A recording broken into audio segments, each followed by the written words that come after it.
이 세상에 산다는 것을 어떻게 비유할까요? 그건 마치 큰 풍랑이 있는데 거기 배가 떠 있어요. 그 배에 내가 있어요. 그것이 이 세상을 사는 모습이라고 할 수 있습니다. 근데 이 배가 함께 살아가는 공동체, 그 배가 가다가 큰 풍랑을 만나서 항로를 이탈했어요. 길을 잃었어요. 밤에도 별도 보이지 않고, 그리고 때로는 암초에 부딪혀가지고 좌초해요. 결국은 그 큰 풍랑이 생명의 공포, 내가 죽으면 어떡하나 하는 그 공포에 사로잡히게 됩니다. 그 멋진 여행을 하리라 하고 크루즈 여객선에 몸을 실었지만 이번에 아시다시피 거기에서 코로나 바이러스가 감염됐잖아요.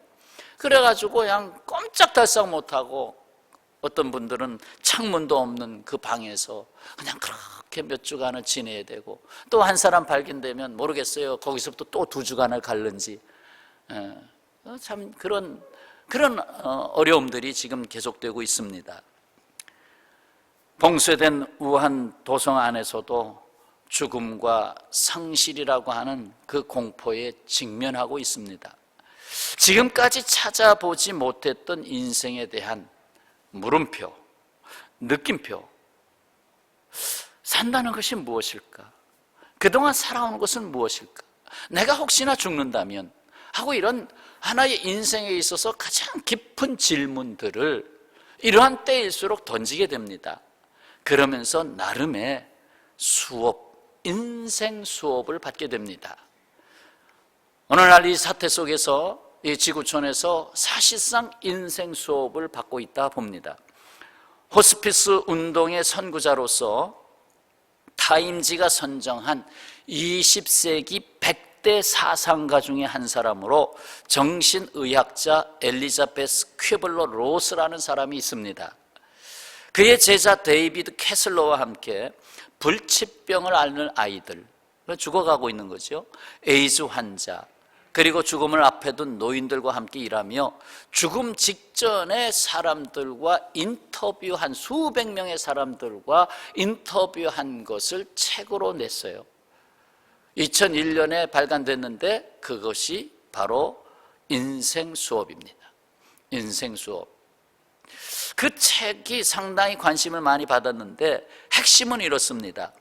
우리는 배움을 얻기 위해 이 세상에 왔다.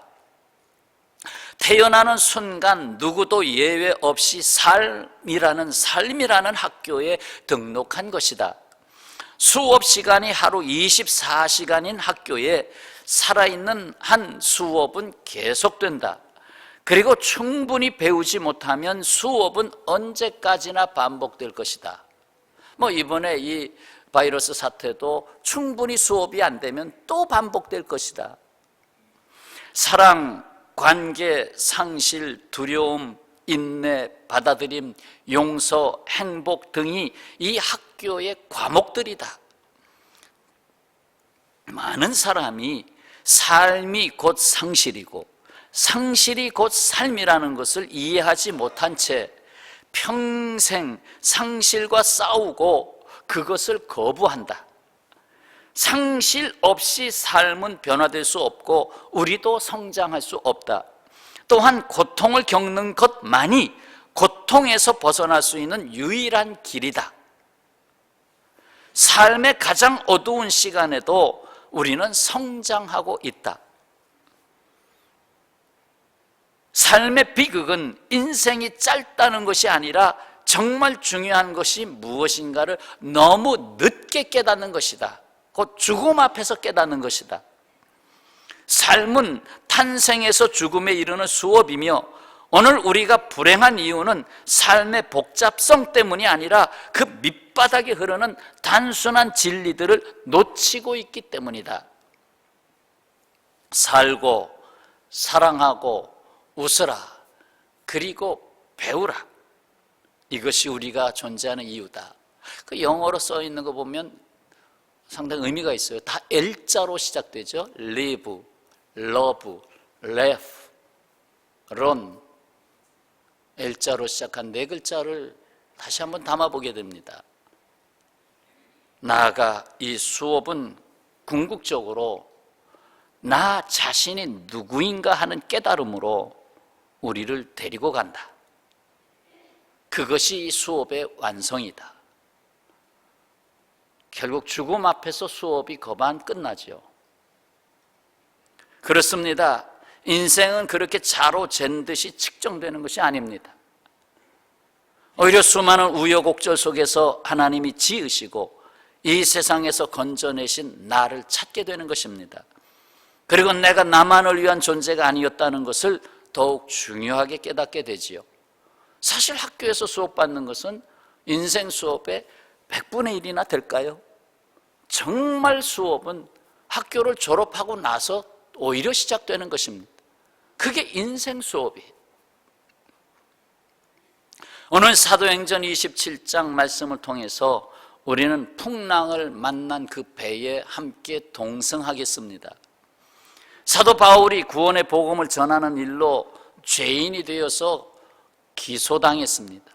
그래서 법정에 서게 됐는데 상소를 했죠. 나는 로마 시민권을 가졌으니 로마 법정에 서겠다. 그래서 그가 지중해를 건너 로마로 이송되는 배에 몸을 싣게 됩니다. 한 배에 276명이 탔습니다. 12일 동안이나 불어대는 큰 풍랑으로 모두가 다 침몰 위기에 섰습니다. 모든 짐을 다 버리고 모든 기구를 다 버리고 마지막에는 목숨만 남았습니다. 그 상황까지 왔습니다. 식량도 거의 다 많이 버렸습니다.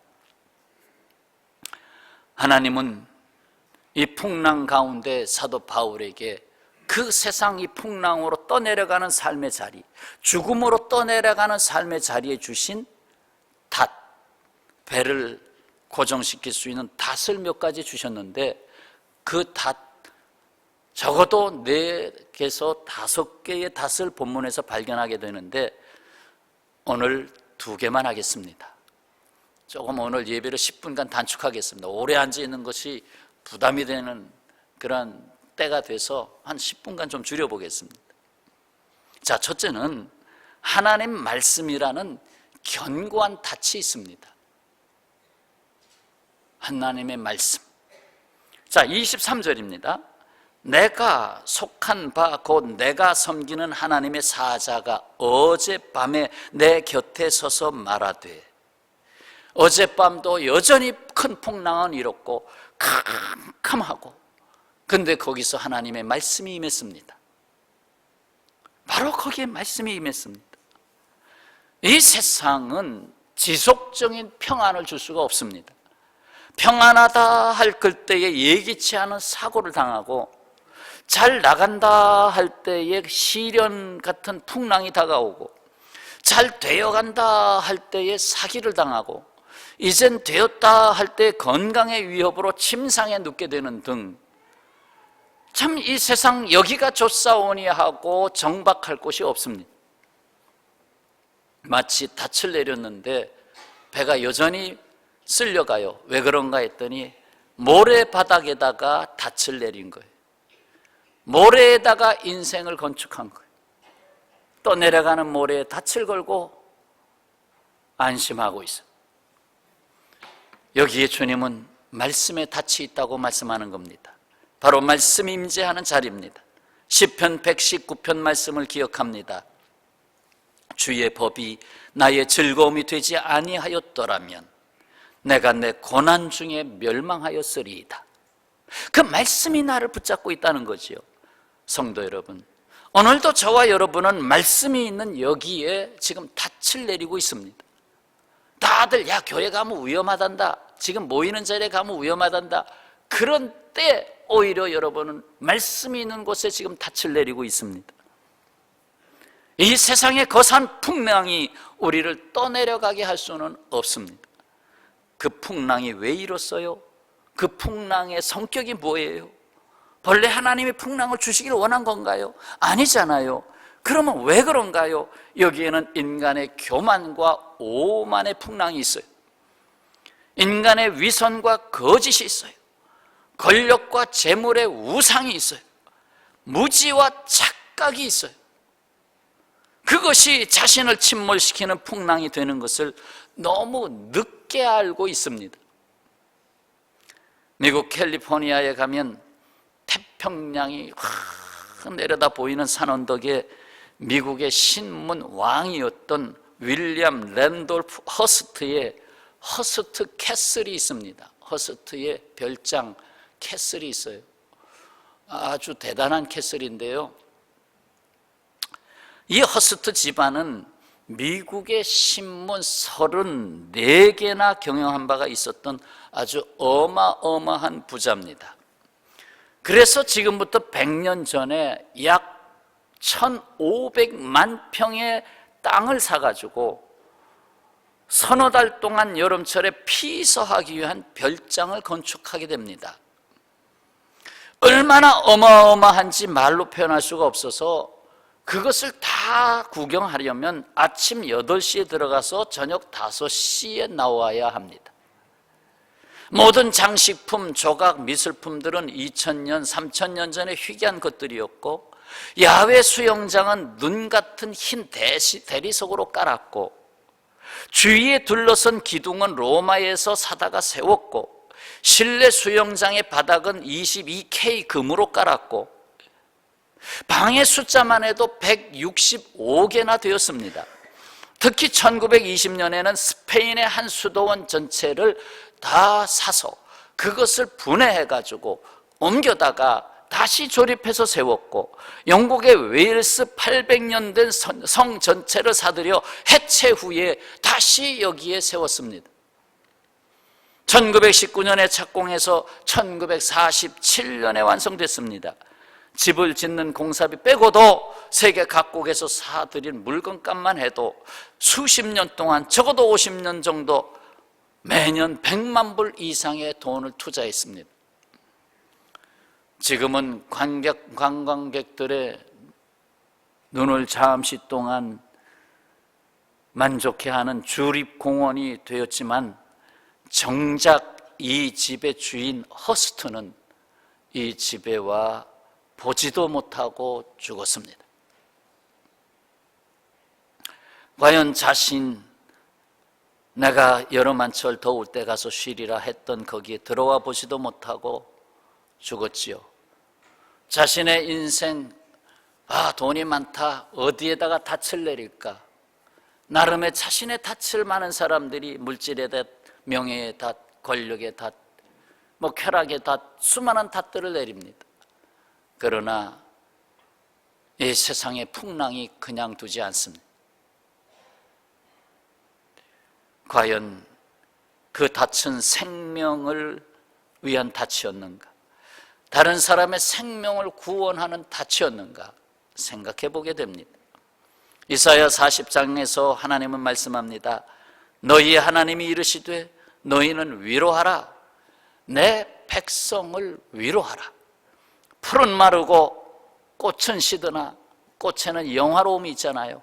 꽃은 시드나 우리 하나님의 말씀은 영원히 서리라 하라. 하나님의 말씀은 영원히 서 있는 줄로 믿습니다. 사랑하는 여러분, 하나님을 경외하지 못하는 이 세상에는 결코 풍랑이 그치지 않습니다. 다 끝난 줄 알았는데 또 오게 됩니다. 그러나 중요한 것은 그 풍랑 가운데 하나님의 말씀이 임한다는 사실입니다. 바로 그 말씀 앞에 있는 우리들에게 말입니다. 그러므로 풍랑 소리 가운데 내게 임하는 말씀에 귀를 기울여야 합니다. 하나님의 말씀을 제대로 귀를 기울이지 못했던 요나가 결국 풍랑 이는 배에서 나 때문이구나 하는 걸 깨닫게 되지요.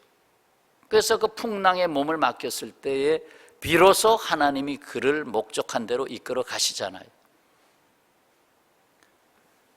우리는 어떠한 풍랑 중에서도 첫 번째로 주시는 닷, 나는 내 인생을 말씀에다가 내려놓겠다. 그래서 말씀을 펴고 말씀을 듣고 말씀대로 행하며, 그래서 하나님께서 나의 인생을 붙잡고 있다는 것을 체험하셔야 될 줄로 믿습니다. 그리고 이어서 두 번째 닻을 주셨는데, 그것은 하나님의 목적이라고 하는 견고한 닻입니다. 24절입니다. 사도행전 27장 24절 다 같이 읽겠습니다. 바울아 두려워하지 말라. 내가 가이사 앞에 서야 하겠고 또 하나님께서 너와 함께 항해하는 자들 다 내게 주셨다 하였으니. 배가 목적지에 도착해야 비로소 닻을 내립니다. 배가 목적지에 도착해야 할 일을 했다고 말합니다. 가끔 자동차에서 내비를 선정할 때 동명이처가 나옵니다. 근데 잘못 헷갈려가지고 다른 걸 눌렀는데 엉뚱한 곳으로 인도합니다. 목적지가 잘못 선택되면 다른 곳으로 갑니다. 누구나 나는 제대로 가고 있다고 생각합니다. 그러나 인생의 목적과 그 목적지는 오직 하나님께 있습니다. 하나님께 있어요. 지금 바울이 타고 있는 배가 심히 큰 풍랑을 만났습니다. 모두가 두려워하고 있죠. 이때 하나님이 바울에게 말씀을 주셨어요. 그 말씀이 무엇이었습니까? 바울아, 나는 목적을 너에게 주는 하나님이다. 자, 24절에 바울아 두려워하지 마라. 내가 가이사 앞에 서야 한다. 가이사 앞에 서는 것이 목적이다. 지금 가이사 앞에 가야 한다. 또 하나는 그것뿐만 아니라 너로 인하여 이 배에 타고 있는 276명에게 하나님의 구원이 있다는 것을 증거해야 된다. 그것이 하나님의 목적이었어요.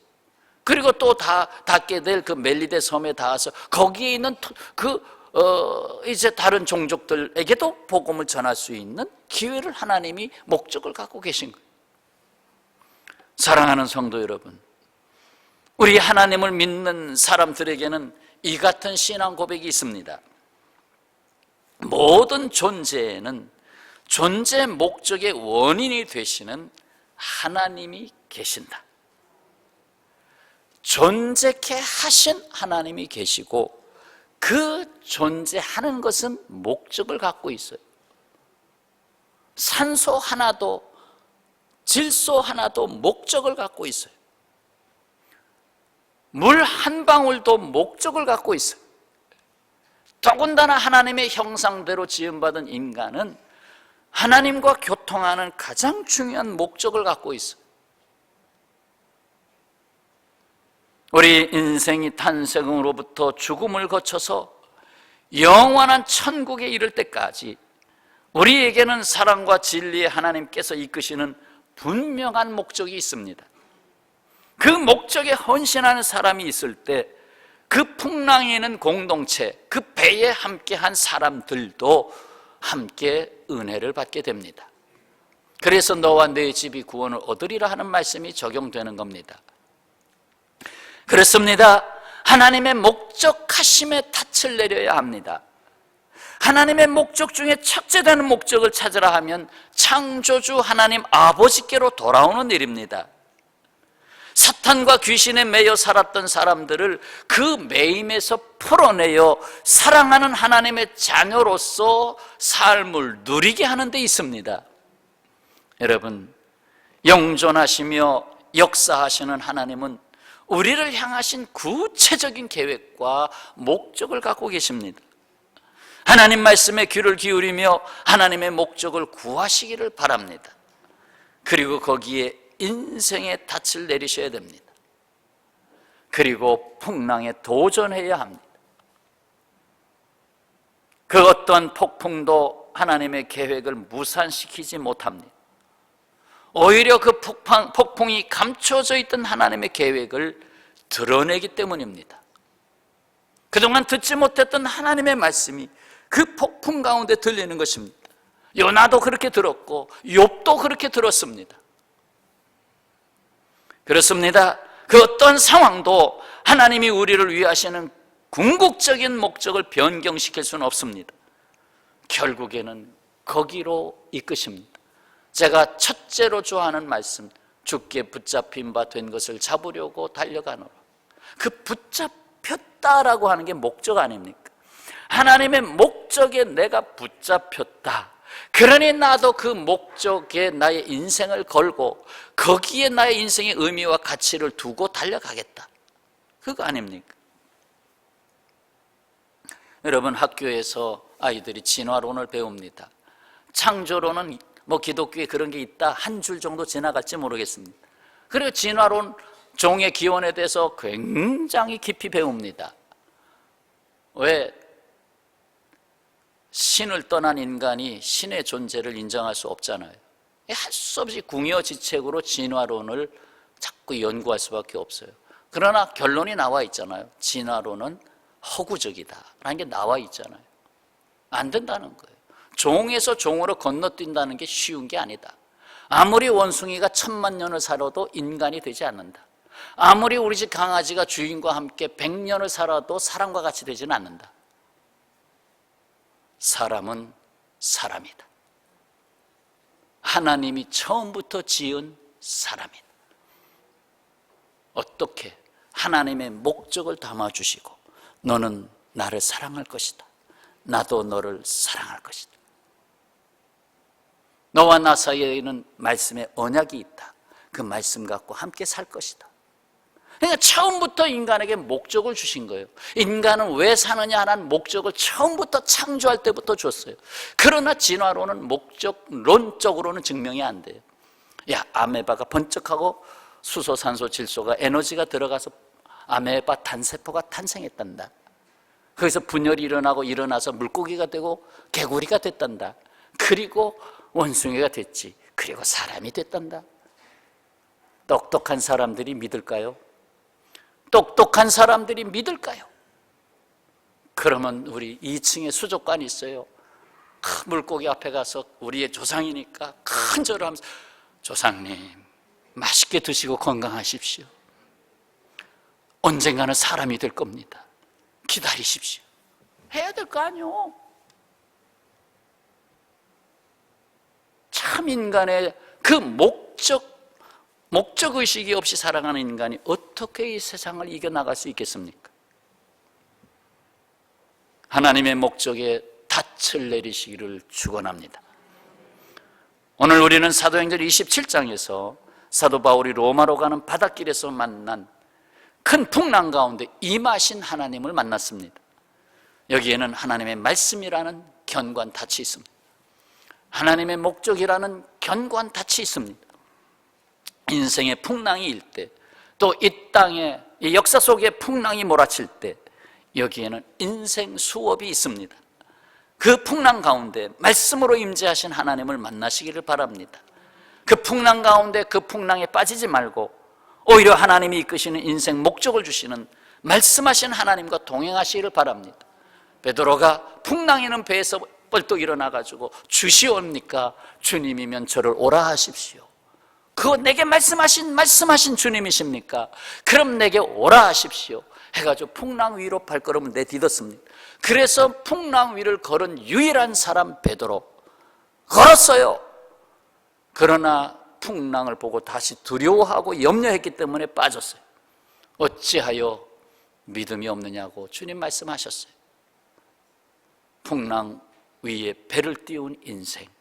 오늘의 말씀은 다음 주에 더 중요한 의미의 말씀을 이어서 드리고 오늘 말씀은 여기서 줄이겠습니다. 기도하겠습니다.